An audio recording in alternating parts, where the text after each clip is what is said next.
theme that you have. Almost every war, government ends up growing. Abraham Lincoln in the Civil War, our government grows immensely. During World War I, government grows. We make more laws in that way. World War II, that is extremely big. And if you kind of put together 2 decades, we had the 1930s with the Great Depression, and then we have World War II. So how much do we grow at that time? If we take it into modern day, George W. Bush ran for president saying about having a small government. And what happened to our government under George W. Bush? It grew. Yeah, it got bigger and more powerful. Now, some things changed his plan. Early in his presidency, we had 9/11 occur. So we then create the Department of Homeland Security. Okay, so I mean, that's where sometimes history will change. And a lot of times also, you run for office and you say, this sounds real good, and then when you get there, it's like, well, maybe that's not going to work, or sometimes you have it with people that have power there. But that is the overall theme, and government gets longer.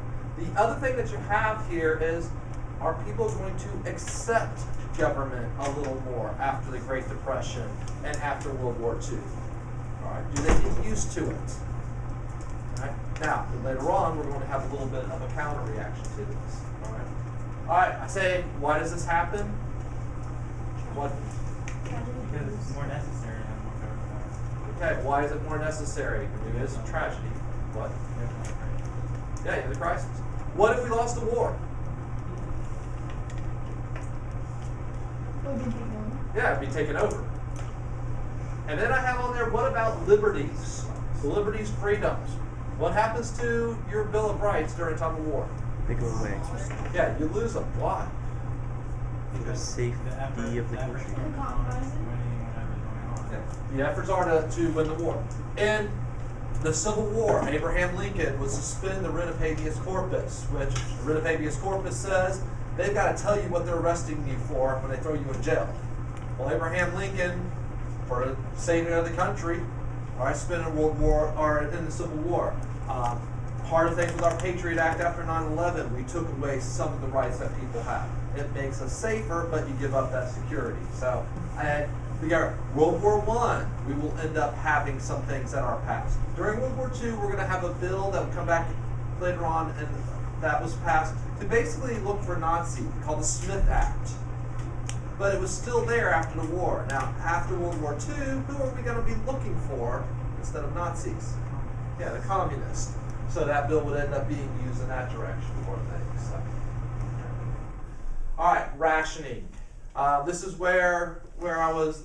One thing that I wish I would have had more with some of the interviews over Christmas, but since the only thing you all did was the movie reports or the makeup ones. And there, but what the interview, I always like it when people end up interviewing someone older. But who brought in with our show and tell some ration stamps? Okay, Trace brought, and this is where you have, and it's hard for us to imagine this. We've been fighting a war most of your life in Afghanistan, all right, and the majority of your life we were fighting a war in Iraq. Did you all give up anything? Family. All right. Some of you might have had some family members.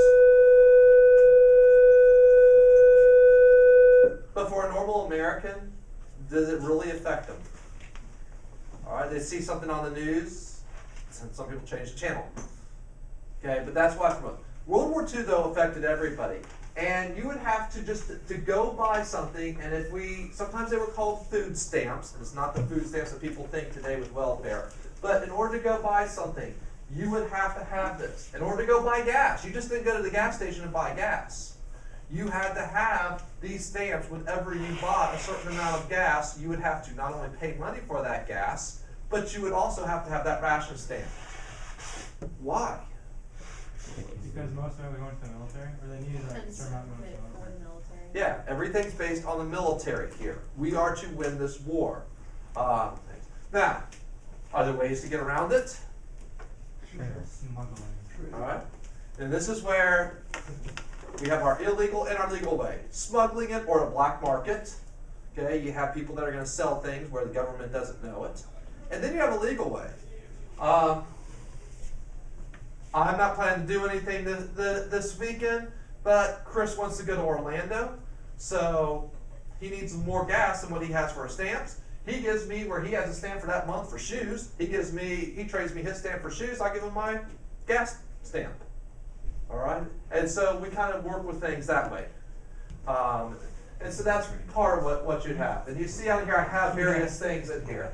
For 5, you basically points when it came to food: meat, fats, fish, cheeses.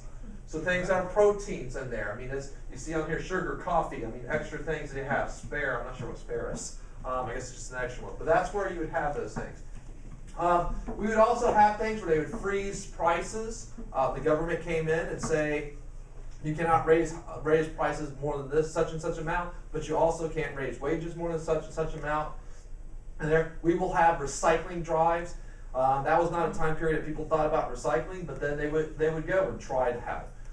Women would give their nylon stockings. Why would they? What was nylon needed for the military? Our soldiers need that on a Friday night. Warmth? No. Cover their face. What can it? No. Throwing grenades. Parachutes. No way. All right. And then this is where people also became really unique. Now the women today, they don't wear pantyhose like they did at that time, but that's where it was a fashion. But the pantyhose at that time had a line go up the back of their leg, where it's kind of like sewn together. Well, if you wanted to be fashionable, but you didn't want to be seen as a person that, hey, where'd you get those from? All right, isn't that supposed to be for soldiers? How could you be fashionable and not be disrespectful? What could you do to make it look like you're wearing the hose, but you really aren't? Draw a line on my back. Yeah, you draw a line at the back of your leg. Oh That's my ridiculous. goodness. All right, I mean, it seems silly, but yeah, I mean, It's fancy. do women ever do silly things for fashion? Okay, so, but that is where, if you guys see, for a normal person, you had to sacrifice. So, even though, like today, we have such a small percentage of our population that's actually fighting in Afghanistan or in the last couple of years, Iraq, more than likely, if we were, well, first of all, how many of you have had a direct family member, not even a cousin, but you have had a father, a brother, a sister that has been in Afghanistan or Iraq? About uncle. All right, so we have 2. If I was to say that in World War II, we probably would end up having at least a third of the class or more. Okay, and then by the time you go to uncles and cousins, everybody basically was saying yes. So it affected a lot more of the population there, and it wasn't. But even if you didn't have a direct family member, filling up with gas, going to the grocery store, did you know a war was going on? Okay, and that is where that whole mindset, it is hard for us to think of it at that time. We have, all right, how are we going to pay for a war? War is expensive. 2 main things you have. 1, we raise taxes, especially on richer people. Now, the other thing you have is we'd sell war bonds. And you're going to see when I get to some of the propaganda posters, you're going to see some of the things encouraging people to do bonds. Now I have a question. All right, how would it actually? There's some of the things for it. Buy defense bonds, buy war bonds. All right, I mean it's everybody at least 10% in war bonds. So take your money instead of where we were talking about tithing just a little bit ago. All right, the government asking you to, hey, 10% of your salary, buy war bonds. How is this though? Back? What? Did you ever get that money All right, back? what is a bond? If you, You like, get if it it. goes good, you get it, like, you get more money later. Right, it's a loan to the government. You're loaning money to the government. So this is where the question comes. How would that help the U.S. after the war ended? Didn't. More money in the economy, and so, like, you get more money back, so people buy more. When would they get their money back plus interest? After they win the war. Yeah, after the war. So basically, if people are to be patriotic, they're saving money for several years, and then later on they get that money that they saved plus interest back. Are they going to spend some of it? And how would the 1950s be for the United States? Is this one of the reasons why? All right, and you can kind of see with that you have that. And so that is something that does help us in the 1950s. All right, again, I have more of these posters in here. Oh, anybody know who Clark Gable is? Well, he's not a pilot. He's a movie star. I mean, he is All right, I mean a major movie star. I was going to say Mel Gibson, but that's not there. But he'd be a name that everybody knew as a movie star at that time. I mean, he was probably the top movie actor. And Hollywood was involved in things. You would have, and I'm not sure who this is, but you would have actresses come, and they would encourage people to do it. You know how we have public service announcements on TV? Well, they would have that in the radio. And when you find your movie stars are doing, your singers, and people are encouraging people to do things. So you kind of try to get for people patriotic, but for some people, hey, let's make it fashionable. And it was fashionable. Okay, you wanted to be a person that showed you're being loyal to the country. The same thing goes true what we were talking about with the bonds. Were there people that bought things on the black market? Yeah, there's always going to be people that are going to do things illegal. But it wasn't as high of a percentage of people as you would think. Most people, I mean, felt like it was their duty. Because if you are cheating to go and buy something in the black market, who are you cheating? Your country. Well, not just your country, but Yourself. it could be family members, and it could be someone in the military. So again, that's why you had that connection there. All right, industrial production. I cannot overstate this actually about how much this was a key for us to win. And you can kind of see the corresponding like the Civil War. Okay? The North would end up beating the South. Part of it was they could make more. Germany had better tanks than ours. We will be famous for having our Sherman tanks. But the Panzers that the Germans had, they were more accurate, they were faster. So how are we going to beat them? Yeah, mass production. And here's where we come into things. On American soil, on our 48 states, remember Alaska and Hawaii are not states yet. On our 48 states, were any of our factories ever bombed? No. Did Germany ever have any of their factories bombed? Yes. Yeah. So not only did we have all this production, did we ever have to stop? Talking about before we had the war in the Atlantic, those Liberty ships, we just produced it, mass producing giant ships. Meanwhile, the Germans, could they keep on making more and more subs? So as we were taking out subs, they couldn't replace it. As they took out ships, we replaced them in there. Now, here's where government comes in. War Production Board. Remember in World War I, we had the war boards. World War I was kind of like our practice game that we would have to learn how to do this. Here. But the War Production Board went and figured out, all right, here's what needs to be built. And you would take your industry and find out if you made something, we're going to make something for the military for. And you would try to find something similar there. What if there was a factory that made containers for lipstick? They going to make much lipstick during the war? Nope. So we're going to close down that factory? Don't make bullets. Okay, make bullets. Those machines could be converted to take for making the metal casing for lipstick to make bullets. And that's what the government did. They came in, and if you owned a factory. Now, you going to make money with your factory? Yeah, you're going to make money. But you got to listen to the government, and that's where the government power comes in. And they say, you're going to make this. You're going to get paid for it. You're going to do it. And if you're a worker for that factory, you're going to get paid for your work.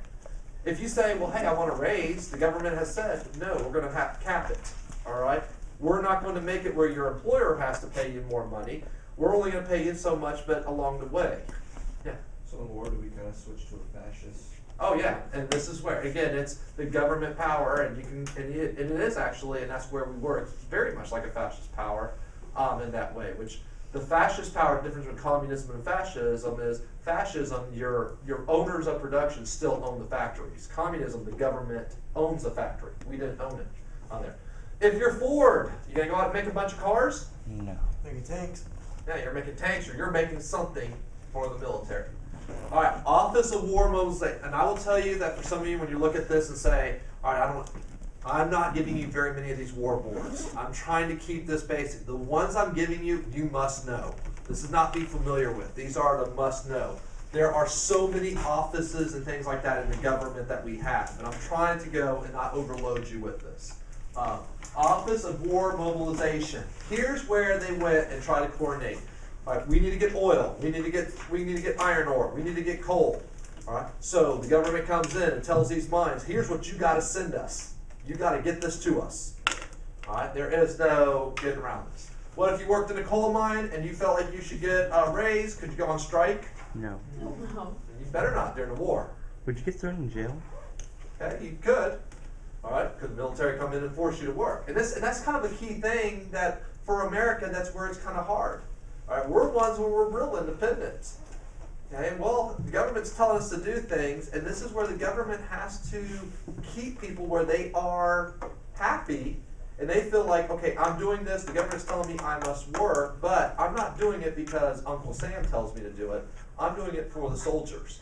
And you must keep people then for a reason we're going to. Now, how do you keep people focused on doing things for the government? Pictures and What? propaganda. Propaganda. Yeah, propaganda, using the pictures, and that's where propaganda is going to be important. All right, here's where kind of a graph. Automobile production goes down a lot, doesn't it?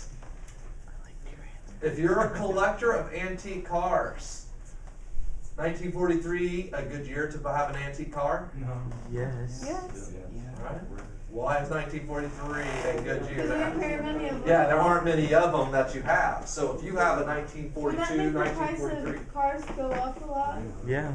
yeah, I mean this is where the whole basics of economics is supply and demand. Well, there's a lot of, but our tank production, all right, it goes up. So we turn around and we tell them, no, you're not making cars. It takes a little time to shift. All right, 1941, but we get it, and then we keep going. All right, now we get to propaganda, where I was talking about how you try to keep people happy. They're most famous for the war posters. Now, 3 reasons why you have. One is you want to get people your public morale. All right, why you want to fight. And here. All right, and you see, this is America. Keep it free. You got to encourage people that they're sacrificing. Hitler rides in the empty seat. Double up. That's really dramatic. That escalated quickly. Do you think maybe it helped like for people for carpooling today? I mean, if we had something like that, I mean, today, why carpool? Unless it's to save money. All right, some people will say, okay, for saving the environment, but for a lot of people, I'm gonna drive on my own. I have to leave. I have to leave 15 minutes earlier if I ride with somebody. All right, I want that 15 minutes of sleep. Okay. What are the things, like, so you ride each other basically? Yeah, basically, if you're not carpooling with someone, you're wasting gas, which And you're letting Hitler win. right, Oh, you're you're helping it's your Hitler fault. win. Okay, It's it's your fault. you gotta use a little guilt. All right, increase war production. All right, supposed to be like Tojo or a Japanese soldier. Go ahead, please, take the day off. I like how they put that in Oh. not like an Asian. Oh yeah, they're not worried. Husky. The political correctness we have today was not worried about at that time. Okay. All right. I mentioned we'd also produce movies. Okay, we'd have music. I mean, weird things there that the chat. At the music industry, I mean, the movie industry was used. All right, Chuck. Walt Disney would be making videos. All right, or cartoons. All right, and then I did for patriotism. In there. I have the question: who was used for comedy? Will Smith. George Carlin. Hitler? Well, Hitler. All right. You want to have it where you have a stupid person? Well, put a mustache like a Hitler on it. Or, and this is where most of you don't think of this way, because your generation knows about Hitler for different things. But for the Japanese, who's the person that was that kind of the one that we made fun of there for the Japanese? Yeah, Tojo. Okay, he was kind of like the face of the enemy that way. All right, now where I had those different themes, let's see here if you can match the propaganda poster with the theme. So, what's the theme for these? Buying war bonds. No, Right, for your buy ticket. more. All right, keep your hands off. Buy victory bonds. Okay. To here. Oh, to have in the hole. Thank you. Buy war bonds. Okay, so I did. I mean, be patriotic. Buy bonds. Speaking out. Yeah, not to talk. It's hard for us to think on here. Wanted for murder. Her careless talk cost lives. and this is where you have this, and part of you want is this us against them, but if you were a wife or a girlfriend of someone and you get a letter from someone, he's talking about an upcoming campaign, should you talk about it? No. No. For one thing, he's not supposed to write about it, but will they give you clues? All right, and again, we didn't have people making phone calls. Okay, where, I mean, today, I mean, that's where sometimes there is no video chats, there is no phone calls. I mean, you write letters, okay, and not texting it. I mean, you're at actual writing. Not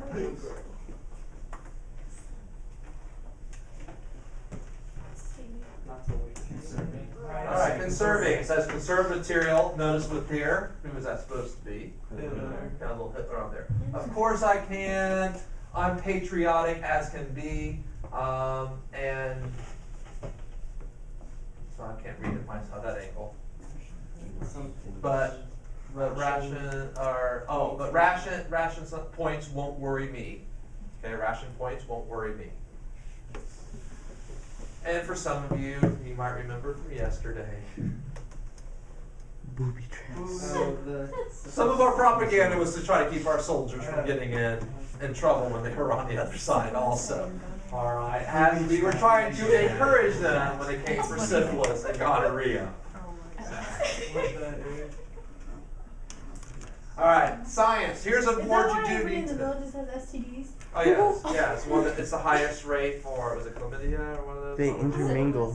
It's not syphilis for villages, but it's That's one of those. yeah, all those old people that are swingers over there. So, Because they went to the war World so War II and no, it's not from that. It's because a lot of them, and this is where the effects of Viagra and other enhancements there. So maybe it might be when Romney went over there and started singing. That got him excited too. I don't know. No, that was before Romney ever got there. All right. Office of Scientific Research and Development. Here's another one of those war boards, even though it doesn't say board. What do you think they're in charge of doing? Scientific research and development. Right. The H-bomb. Which is another reason why we will end up winning this war. Not only are we producing more, but there's other things we have. Now, the Manhattan Project, you hopefully know. Sonar, radar. Okay, we're producing these, but we are getting it better and better. By the end of the war, we're able to put some radar on the planes. When it started out, it was just ground units. Now we're getting them into planes. I mean, the advancements that were made in less than 5 years were incredible that we would have. Here's where a lot of people don't think non-war-wise. Fertilizers and pesticides. How is that going to help us in a war? Food. Yeah, food. Each farmer with better fertilizer, more pesticides, they can produce more food per acre. So the science is helping there. Medicines. Keep our soldiers alive. Yeah, our soldiers are alive. I mean, it's the little clip that y'all saw yesterday for D-Day. I was like, All right, I mean, this is where penicillin. All right, and even if they weren't alive, for morphine, sometimes even to have basically a little less pain when you're dying. There, and if you watch some of the movies that you have, and you'll see where some people are given some morphine at the end, so they're not in agony. Ways to preserve food, not only growing it, but finding a way to preserve it. This is where actually something that we kind of take for granted today, frozen food industry. Guy by the name of Birdseye. Recognize that name? All right, we have Birdseye vegetables today. Where people, most of the time at that time for getting food long term, is you would can food. But as a normal family, are you going to buy cans? No. Because where's that metal going? To the tank. To the military. So this is where Birdseye learned how to freeze dry vegetables, fruits, and that's where that technology that we have into the freezer. Code breakers, this will be important to try to find out where the other nations and the enemy are trying to talk to each other. Basically, the magic machine was something that was pretty much like one of our early computers there to try to break apart the codes that they would have on it. All right, select service, what should you think of? Draft. All right, we drafted. Now, after Pearl Harbor, we had a whole lot of people volunteer. It still wasn't enough. And so we will have the draft come in there. We had over 10 million people that were drafted in the military. Besides people that drafted, we will have the civilian air patrols. in here, and they would organize. Talk about along the coast of Florida, you would have people that would go in those towers, and they would have binoculars and looking to see, is there any signs of subs? What do they do here in Inverness? They watch for planes. You had people that were trained to see with the different silhouettes of a plane, what type of plane they were. And where did they stay? Top of the courthouse. Really? Now, if you go to the museum at the courthouse, they have, on the one part, they have one of the old clocks. And where women were trained to do this, they would go up, and even though, yes, there was no imminent attack for the Germans to come with us, they were trained, and you would have people stationed to do that, to go up there. And we have on one of those old clocks where people were writing on the clock, and sometimes writing some messages. Back about 15 years ago, they remodeled the courthouse, and when they went up there and they found that, they actually took some of those down there. Then they put them in there. It was pretty neat to go and have it. Unfortunately, then when some people went to visit, they decided they wanted to sign it also. So we have this writing from the 1940s, and then you have a couple of things where people wrote in the last 10 years. That's why they now put a big, basically plastic case around it, so that we don't have anybody else adding to their history. But this is where we had some things right here in Inverness where people, when they were up there. Because can you imagine how boring that must be, that you have a 8-hour shift, that you're just going to sit up in the courthouse and you're going to look out with binoculars and see if there's any planes. And here's a plane. Is that a German plane? Okay, and do that. That's where you're volunteering. You just like telegraph information? Well, they also have, it was like a hand crank siren. I believe they still have that in the courthouse, but you would use that hand crank siren, all right, for an emergency siren to alert people that there was an imminent attack. Yeah, they did, but it wasn't as much for them to use. And this is where the Germans, one of the problems that they had was for their bases to get out, they could be locked in. There's points that you could do. That's why Norway was so important for them to originally get Norway for their subs. So their subs could not have to go through these little bottlenecks. But for aircraft carriers, they weren't able to get as much from that. All right, South and West improvements. You remember the Great Depression? The Great Depression was good for the South, the TVA. All right, I mean, a lot of the programs we had more people in the South that were poor than any other area. It was also good for the West with a lot of the projects they built, like the Boulder Dam. But World War II was really good for us in here. We would have it where California would just start booming. Because if half of our war is on the West Coast, well, we need to make it and have factories over that side and get things ready on that side. Now, right here in Florida, war has been good to us almost every single war we've had in America. The Civil War was good for Florida overall because we had hardly any battles that took place on it. The Spanish-American War was great for us as we started our war right out of the Plant Hotel. If you're looking to go to the University of Tampa, all right, that was the headquarters for the Spanish-American War. Today, our war in Iraq, MacDill Air Force Base was the headquarters of it. A lot of our drones that are flying throughout the United States are people, it's like a video game that they're playing, sitting in Tampa. Okay, which now Congress has approved. Okay, you can be a cyber warrior. They made a new medal. All right, so if you are a person that is flying that, so you for the drones. But for Florida, our agricultural base, any of you know where Fort Blanding is?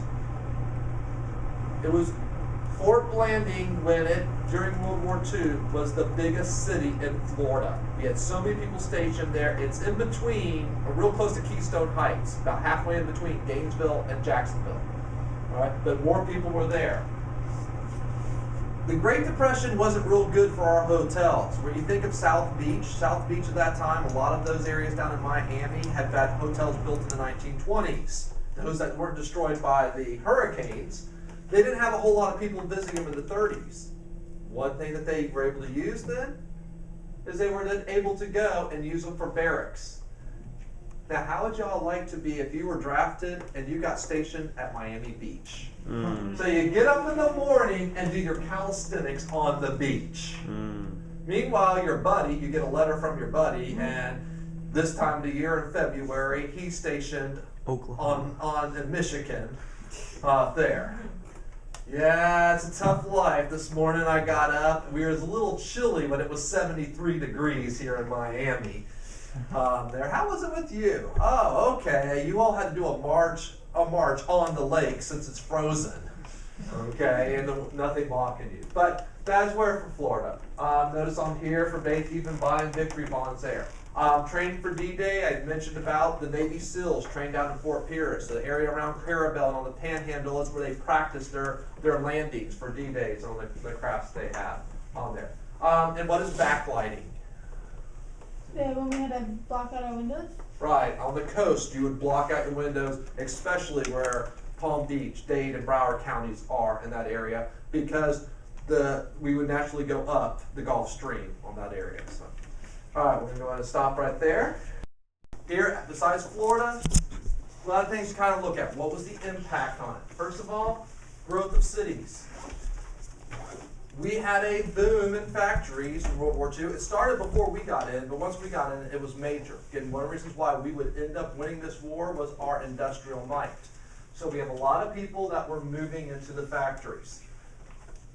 Here's where you kind of look at, though, what was happening then in the farms. If we have people moving to cities, working in factories, we have millions of people joining the military. What does that mean in our farms? Okay, they're going to, but do we need more food? So it kind of gets to a tricky situation. How much do we have in here? And I'll come back to the farms here, but one thing that you had to do, victory gardens. Whenever you see victory gardens, remember we had in the front some of the posters and all about save things. Well, one way that you could save is if you were in a city, well, you would have a little victory garden. You might only have a tiny yard if you're in a row house, or there's an empty lot nearby, but people started growing their own vegetables so that the larger crops could be focused on, instead of vegetables, grains or something like that we could transport. So even if you lived in a city, you had a chance to go. Even if it meant going and just having some box or potted plants and you're growing vegetables that way. And this is where, in the poster, grow your own, be sure. And again, you just kind of see the B there for Victory Gardens. Now for farmers themselves, they were having to produce a lot more. Yet are our factories making tractors for our farmers? So how are they going to produce more when they have less? Remember that Office of Scientific Research? Pesticides, herbicides? We figured out ways to make it where we could yield more per acre. So our science and our technology makes our agriculture better. We've kind of gone through the same thing, generation after generation. We have less and less people that are involved in agriculture, yet we are producing more and more per acre. You look today and think, probably 15 years from now, 20 years from now, Kansas wheat farmer will not be in a tractor, will be sitting in and have maybe 4 or 5 tractors going, being guided by GPS. And so they're that much more productive. That technology that we have kind of there. And we were able to go and feed not only our own country, but our allies. All right. And you see a lot of the different posters that we have. Join the Army's Land Army there. Work on a farm this summer there. So if you were in school, okay, I encourage you to go out and work on the farm and there. Help harvest war crops. All right, here's where we get to the GI Bill. And you're going to see this pop up when we get to the 1950s also. This is seen as one of the most influential bills and acts ever passed in the history of the United States. And in changing America and the way we think even today. Now, its official name is the Servicemen's Readjustment Act. No, it was in 1944 when it was passed. So we're not done with the war, but we're knowing at that time we're going to win. It's just a matter of time before we win. But we've had a major problem in war after war of going into a recession, and we have a major problem with when soldiers come back, how are they going to adjust? We have the same thing happening today. The soldiers coming back from Iraq and Afghanistan. Okay, how are they going to adjust? You have some things on the mental side, today we call it post-traumatic stress. They used to call it if you were shell-shocked. Okay, but that's where you have that. But the financial side, I mean, if you've gone and Ben's 18 years old, he joins the army, he spends the next 4 years fighting, he may not have a skill that translates over to something he can do in civilian life. So, this is where the GI Bill, one of the things it did is gave an opportunity for education. Don't think just colleges, because a lot of people came back and went to technical schools. Also gave a lot of loans. Okay, and this is where Ben comes back, he can go and he is able to get a low interest loan. And here's where you kind of the segue going from World War II into the 1950s. Ben comes back after fighting for 4 years. He then marries a sweetheart. He goes to school, gets trained for a job, goes in, lives in one of these new suburbs that come about in the 1950s. They're cheaper homes because they're mass produced. And he and his wife settle down, and they have a bunch of kids. Thus, we have the baby boom. And you compare that to what happened after other wars as successful. Now, another way that it changed America was, before this time, most of the people that went to college were the wealthy. Ben may not have been wealthy. He may have been, all right, just a normal middle class or working class, but he has the opportunity to go to school there. So it does change a lot of things here. And that's what it's usually known for, is for the school. What if Ben was maybe a little bit older? He already has an education, but he wants to start his own business. Gives him a chance to get a loan to start his own business. And this is something that, I mean, it really helped. Plus, we have people that have Liberty bonds. We have this, and this is where you kind of see why the 1950s were so major in there. And that's why I keep going on to help the post-war expansion. All right, 1944 election. This is kind of thrown in here, but while the war is going on, we have yet another election. FDR runs. He wins. Not quite as big as his other elections. Notice there's a lot more red states for the Republicans there. But the electoral vote still isn't real close, but the popular vote's actually gotten closer. Because most of the red states they have are the ones that are low population. Who is running this? Thomas Dewey. He was kind of, I mean, he was a very respected Republican, and for the most part, this is where most people ended up. Do we want to change for president right now?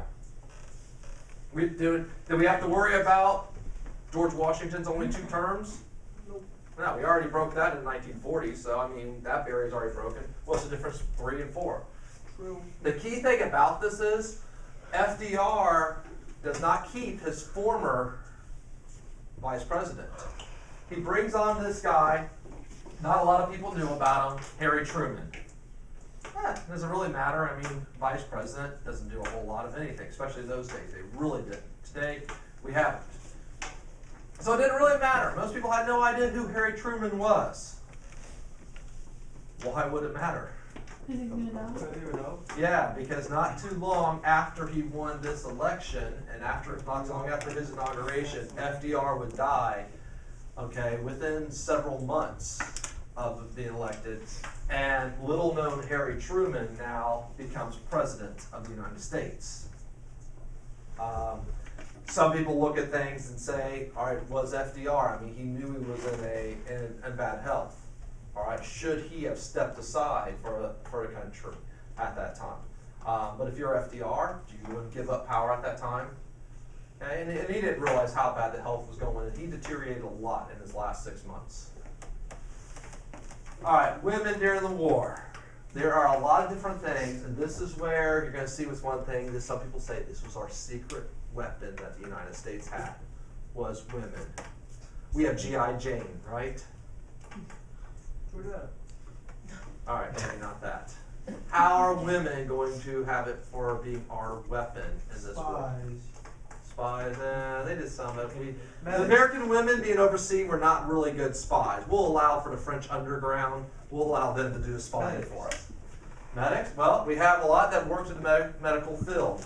Not so much like medics you think of today that where women have, even though before we allowed more women on the front lines, women were on the front lines and supposedly non-combat roles where they're going to be shot at.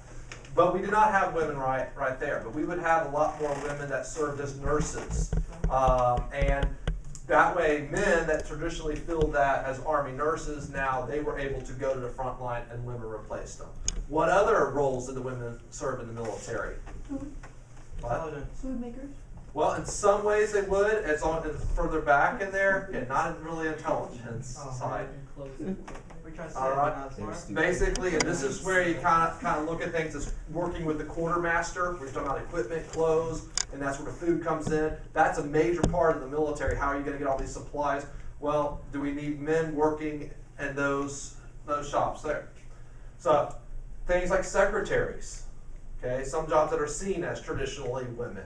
Well, in the Army, that was usually filled by men. Now, here's where we have actual, and you need to be familiar. This is the most famous for WACs, all right? But that is the Army. We have the waves, and then for the Army Air Corps, which will later on become the Air Force, we have the WASP. Those are acronyms. It stands for the Women's Army Auxiliary Corps, is what WAC is. And there. So it's not that WASP. Now we have for women air something. I'm not sure what it stands for, but if you think WASP, that's for the women that serve with that part. Women Army Auxiliary Corps. I mentioned about where my grandmother recently passed away. One of the things that she had was where, we see a uniform of her, where she went through nursing school, and at the end of World War II, she was part of the WAC. So this is where they served. And we have, again, over 200,000 women that served in the military. Now, here's where they're probably more famous, and some of you have seen the famous poster of Rosie the Riveter. This is an SFI. It's not a real person, but it's kind of representative of women that came, and they took the jobs that men used to do. Where I've mentioned about secretary, nurse. Well, do you think of women being welders? All right, do y'all know what a rivet is? A rivet gun is? Yeah. Okay, it's not a small piece of equipment. Okay, industrial equipment that you're going through, and it's just constantly pounding. Okay, it's a construction. When you're going with metal, you have the rivets that what binds it together. Here. And this is where women were making, earlier on, we're talking about the Liberty ships that were built. A lot of those ships were built with women crews working and doing parts of this. I had that question though. These women that went and worked in these factories, and we encouraged them to, what happened after the war? Yeah, please don't mind. And here's where a lot of them were. All right, Ben comes back from fighting. Well, he needs a job.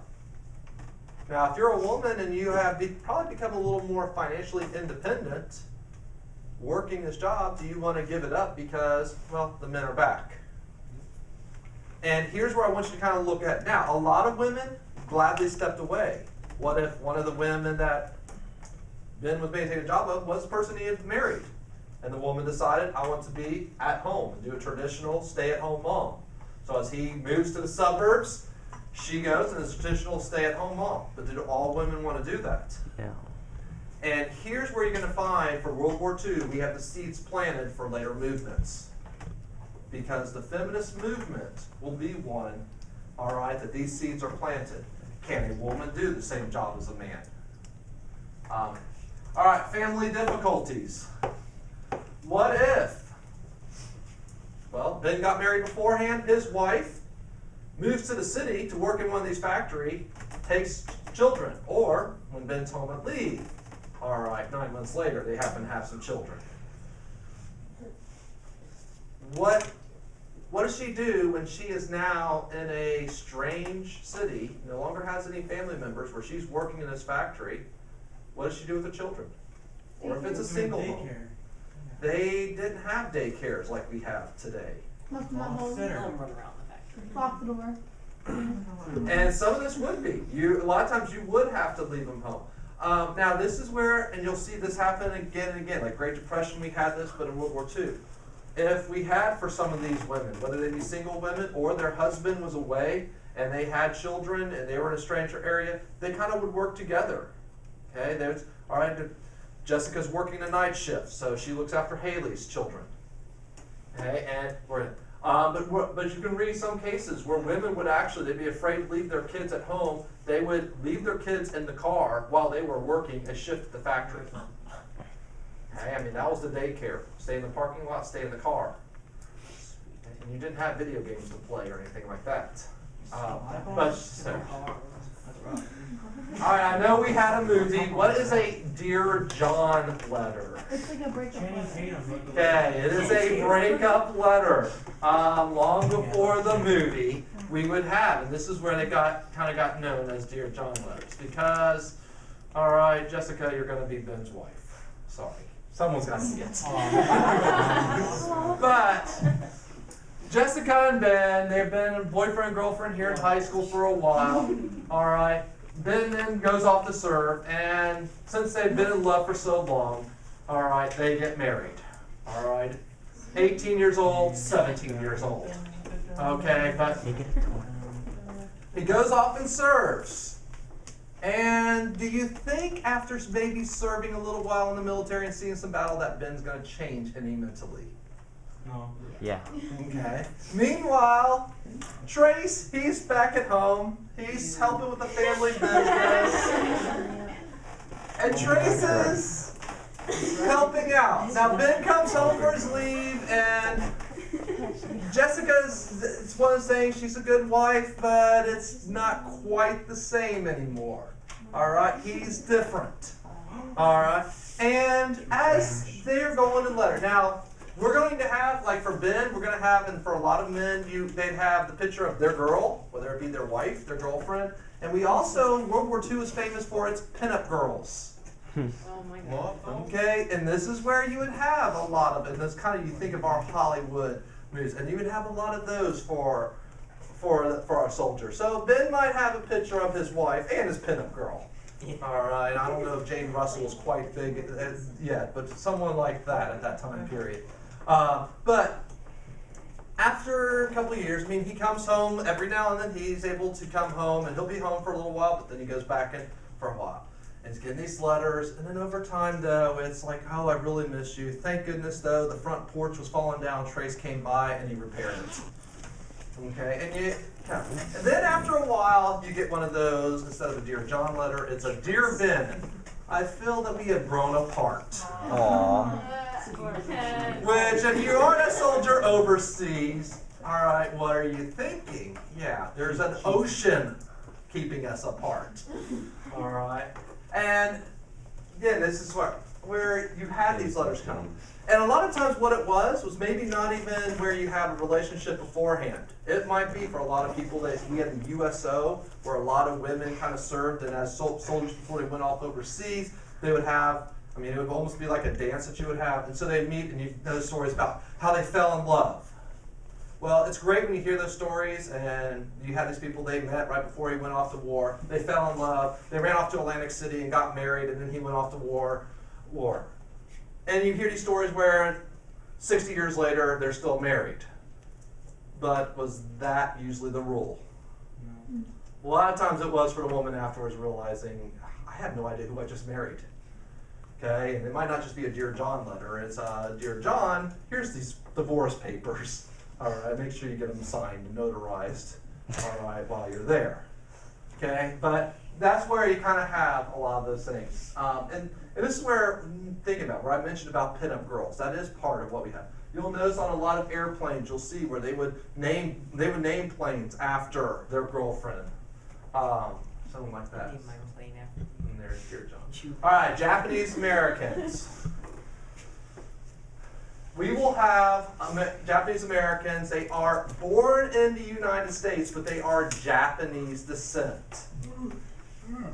And Executive Order 9066, and that's one you need to know that. There's only a couple executive orders that you sort of be familiar with. This is one you definitely need to know and remember the number of there. But President Roosevelt signs this, and it orders that Americans of Japanese descent be sent to internment camps. And with these camps, then again, you kind of see here's where all persons of Japanese ancestry are to report. The problem that we had a lot of times on the West Coast, did people know whether they were Japanese or Chinese or Korean descent? And so a lot of times it didn't matter if you were Asian descent when basically we would have government groups come in. All right? No, you're coming with us. So there wasn't, a lot of times there would be the mistakes in that way. But even if you were Japanese descent, you might be, your parents are from Japan, but you were born in America. Some of them you were your grandparents. That's great. Now if you look at these pictures, there were camps. And realistically, if I was to show you these pictures and show you pictures of concentration camps in Germany in the late 1930s, they look pretty much the same. One American would sue, saying that this is wrong. We should not allow this. And the Supreme Court said, no, we're allowed to. Versus What'd you say? the US. You sued the entire US. Well, you sue. What it is you sue for it, and it's the United States government, and you're going to see a bunch of cases. What happened to weren't they working and stuff Well, this is where the trust that we wouldn't have. But what would they do with the extra jobs? People would take them over. And this is where you might think, okay, well, people go. Well, yeah, other people would take the jobs. A lot of these on the West Coast, we will be asking Mexicans to come up into America to work. That's so much better. Okay, which is another section we'll have here in a second. But now, a lot of times when you see internment camps, they were at that time. A lot of times they were called concentration camps. Now, the image that you all have of concentration camps is where we would have genocide that would occur in Germany. Now, here is a what if. We did not kill off people of Japanese ancestry. But what if after Pearl Harbor, we then jailed people of Japanese ancestry in these camps? What if they would have, at the Aleutian Islands, then taken over Alaska? What if they would have made another attack and took completely over Hawaii? What if they would have started taking over the west coast of the United States? California, Oregon, Washington now is controlled by the Japanese. All right. Could there have been, as we are fighting and the Japanese are defeating us, could there have been some people that would have acted in the same way as Hitler and the Germans? Again, we don't know, but this is one thing you can kind of look at. A lot of times we say, oh, well, look, we just jailed people for this. But, all right, we also were in a situation that we didn't have this. And it was military. Now, we did have Japanese Americans serve in the military. All right, 20,000. Here's where we kind of get, and that's where I'm going to kind of look at things for different races where they served. For Japanese Americans, most of the time they served on the European front. Why? They didn't want to fight. Well, it wasn't so much that they didn't want to fight. A lot of them wanted to prove we're American. We're not Japanese. We're American, just because they're Japanese ancestry. But why is it a lot of times they were put? Now, sometimes they would be put, especially if they knew Japanese, especially in intelligent roles. All right, they would be put to try to go and for translation, they would be put on specific units. But Mr. Bass? yes? Would you send Ben Bingham to the office for just a moment? Okay. Thank you. All right, they're going to console you about your, About your yeah, your divorce. Okay. But what if look here? What if you were a soldier and you are basically in a trench, you're fighting in Okinawa, all right, and the person next to you is of Japanese descent. All right, and you're fighting the Japanese, and this is where sometimes the leaders thought there may not be trust with it. Even though it's not quite in this section. Where did more of our African Americans serve in? Was it Europe or Pacific? It was actually the Pacific. Oh. Why is it that we had more? And it was, again, it's not all, but we had more. Why did we have more of our African American? And really, we had a segregated army.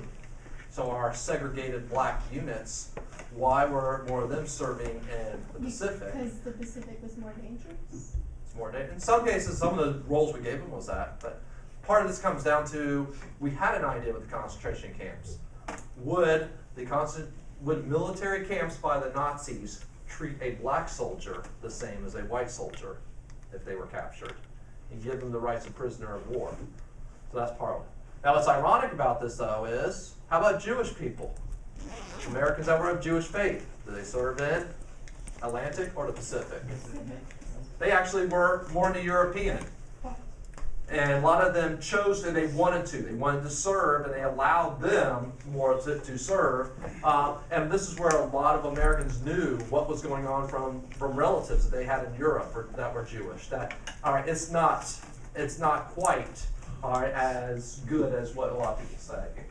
All right, but for Japanese Americans, this is where we look at, and I will tell you that this is a reoccurring AP question about Executive Order 9066, Korematsu. In here, and this is one that you will see a lot of times. Yeah. All right, Native Americans. All right, a lot of Native Americans served in the military. Anyone know who the Navajo code talkers were? They're Indians, yeah. Yeah, and here's where we kind of look at other things in American history that came about. The Dawes Act took away a lot of that tribal idea that we had. But a lot of grandfathers taught their grandchildren their native tongue. The Navajo language had never been written down. It had always been transferred orally. And what happened with the Navajos is we were trying to find, and this is where a lot of that you have in the military is, how are you going to communicate with each other? You talk in a code, and this is where you have other people trying to figure out what the code is, what this word means, and what that word means. Well, particularly in Pacific, we use the Navajos, although there is a movie, Wind Talkers, great movie, but they have it more on land. Usually, we would have the Navajo Wind Talkers were actually on ships, when the ships were communicating with each other, but that doesn't make for a very exciting movie, all right, with just people on ships talking to each other, and you don't have the scenes you have there. But what they were able to do is talk to each other in their native language, and then they would translate, which if you were an officer, you had to trust that soldier that, yes, they are, all right, telling us what it is, because there was no other way around that. The Japanese spent years trying to figure out and trying to break our code, but there was no written language, no code that they had, which, if you see the movie Wind Talkers, one part that they have on there is the Navajo that is with that platoon on land. There is an officer assigned to him, and that Navajo Indian is not to ever be taken alive. All right, the Americans that were assigned to them were ordered to shoot the Navajo before they would ever be captured. All right, you're their bodyguard, but at the same time, you're also their assassin before they get captured. Because if just one of them are there, they might be able to then go and figure out that code.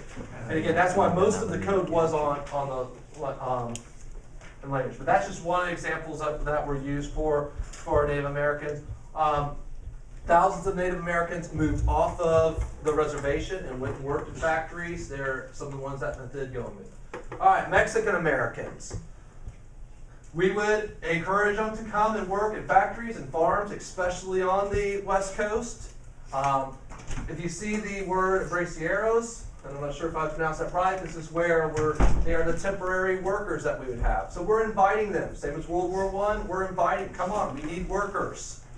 We have a good relationship with Mexico during World War II. But we have some problems here. The Zoot Suit riots. All right, which about 15 years ago, there was a song by the Cherry Poppin' Daddies called Zoot Suit Riots. But most of you haven't ever heard of that. But this is where we would have in that summer, they would have, and what it was, a Zoot Suit was like a double-breasted suit. Here, if you were real hood at that time, you're going to wear a double-breasted suit with baggy pants. All right, not down underneath your butt.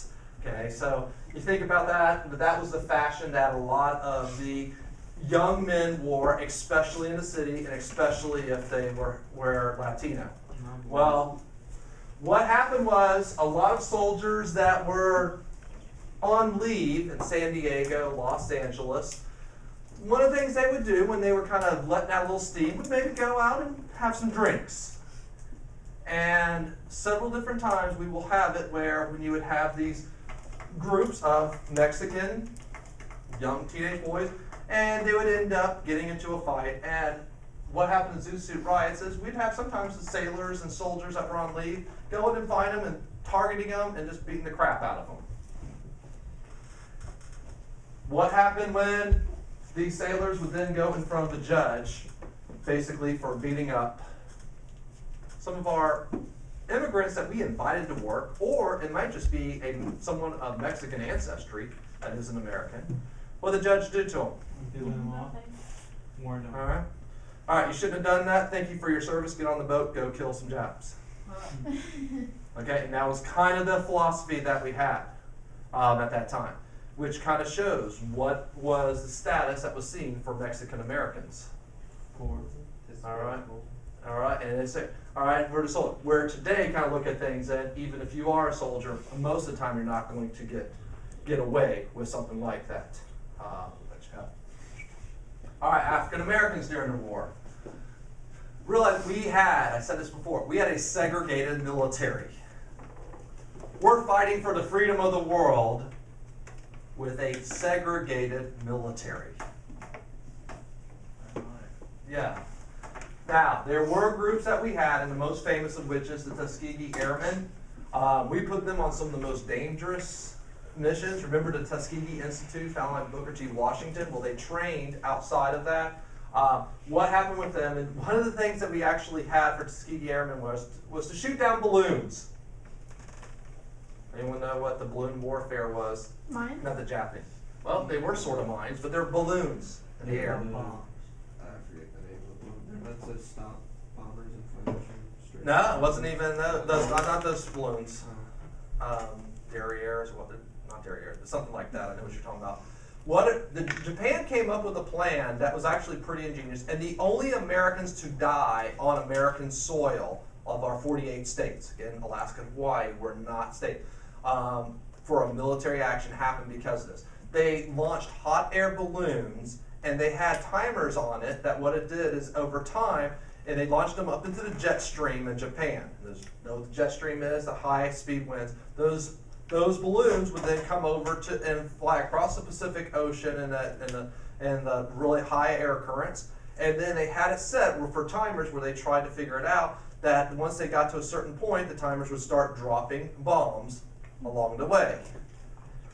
Does the jet stream go to the same place every single day, every single week, every month? Pretty cool. No, it changes. So it might one day be going over Southern California, 3 weeks later it might be going over Washington State. Okay, so it moves around. And the same thing is it depends on where it is, it may not travel at the exact time. Well, we didn't really know what was going on except for we ended up having like forest fires occurring out west, just sporadic forest fires. And then we did have, and it was the only casualties we had on American soil as civilians was one time there was, and I don't remember the exact story, but one of those balloons had crashed down, and there happened to be a family that was like on a family outing, like a picnic, and they saw this balloon. They went over to this balloon that's down there, and one of those timers went off right at that time and blew up, and that was the only casualties that we had. Well, we sent the Tuskegee Airmen up into the jet stream. Okay, this is where you have air currents and those type of airplanes. First of all, you don't want to fly an airplane even today with all the technology we have, much like that time. So extremely high altitude and dangerous. Kind of looking for this balloons trying to shoot them down. I mean, that was one of their many missions, but where you mentioned about dangerous ones, dangerous missions, that's where we would have them. How would that stop it from? Well, we'd shoot it down over when it was over the ocean instead of waiting for it to come. The plan the Japanese had, it never hit any major cities or anything, but it was something that, what if it was to kind of come over and start hitting, it happened to hit it just right. All right, Philip Randolph. Put stars by his name, and here's where we have several things that are occurring in here. He threatened to march on Washington. This is not the same March on Washington that we will have with Dr. Martin Luther King Jr. Okay, this is World War II when you hear the March on Washington. What he threatened was that black workers would walk off the job unless they were paid the same as white workers. if you're a black welder, should you get paid the same as a white welder? Yeah. And this is what Philip Randolph was saying. If we're working making these Liberty ships, we should get paid the same. And here is an executive order. You don't have to know the number offhand, but know this idea.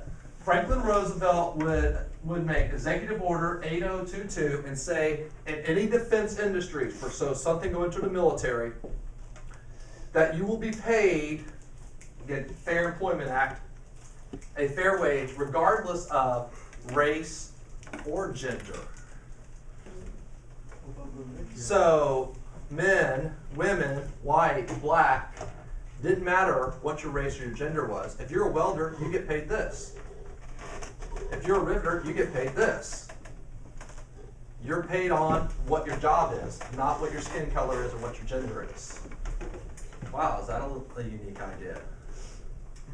Now, here's where you kind of look again and see for the future. If you're treated equally, do you want later on to go back to getting paid less just because of your skin color or your gender? And so a lot of the civil rights movement that we'll see in the 1950s, a lot of this is born during World War II. The feminist movement during the 60s is born during this time. All right, CORE, Congress for Racial Equality, is fighting for rights. They're actually going to be one of our leading groups when we get to the civil rights movement in the 1950s and 60s. It starts during World War II. And if you ever see the WWII slogan, and this was something that Philip Randolph was one that's pushed for. Victory at home and victory abroad. Victory over fascism, okay, and equality at home. So WWII, okay, went for African Americans, was one that not only are we fighting for other countries, but we want equality here in America too. And this is one kind of looking at it. We're going to see after the war, right, when it comes to Truman. Okay, he will be one that will ask for the army to be segregated, and Congress will tell him no. But who's commander-in-chief? Well, the commander-in-chief is the president. And we will actually get, after World War II, the army desegregated by an executive order by Truman. Okay, so you see that we will have presidents doing things in that way. All right, and that's the end for that.